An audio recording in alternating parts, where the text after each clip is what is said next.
বেশ কয়েকটা কলেজে অধ্যক্ষদের দেখলাম যে তারা একেবারে রিকোয়েস্ট করলে আপনার কাছে চিঠি পর্যন্ত পাঠিয়েছে, মেল পর্যন্ত করেছে যে পরীক্ষার দিন বদল করা হোক, নাকি পরীক্ষার্থীদের আসতে অসুবিধা হবে সেন্টার। আসলে এগুলো করে করে না তারা অভ্যস্ত হয়ে উঠেছেন। মানে এই ধরনের চিঠি দিলেই সরকারের রুলিং পার্টির, যেই রুলিং পার্টি থাকুক না, রুলিং পার্টির চিঠি দিলে পরেই ওই শামুকের খোলার ভেতরে ঢুকে যাবেন উপাচার্য, এবং উপাচার্য শামুকের খোলায় ঢুকে গেলে উপায় নেই, আর এই বিশ্ববিদ্যালয় সবাই শামুকের খোলায় ঢুকে যাবে।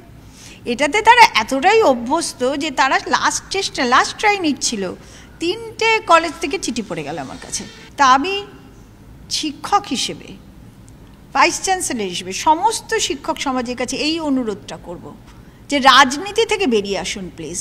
তোমার যদি শক্ত মেরুদণ্ড থাকে, তুমি ব্যাপক মানুষকে সেই পথে টেনে আনতে পারো, যেটা কলকাতা বিশ্ববিদ্যালয়ে দেখিয়ে দিল। না না, আমার আনন্দটাই তো বেশি হচ্ছে, ভয় কোথায় হচ্ছে? ভয় তো হচ্ছেই না। এমন হতে পারে হয়তো তোমরা এরপরে এসে আমাকে এই চেয়ারে দেখলে না, এটা হতেই পারে, সেই সম্ভাবনা রয়েছে। হ্যাঁ, সম্ভাবনা তো রয়েই যাচ্ছে। আজকের এই জেতা, আজকের এই লড়াই সার্থক হয়ে উঠেছে, সেটা যদি সবাইকে কিছু শিক্ষা দেয়, দৃষ্টান্ত স্থাপন করা তোমরা যেটা বলছো, তাহলে সেটাই আমার বড় পাওয়া হবে।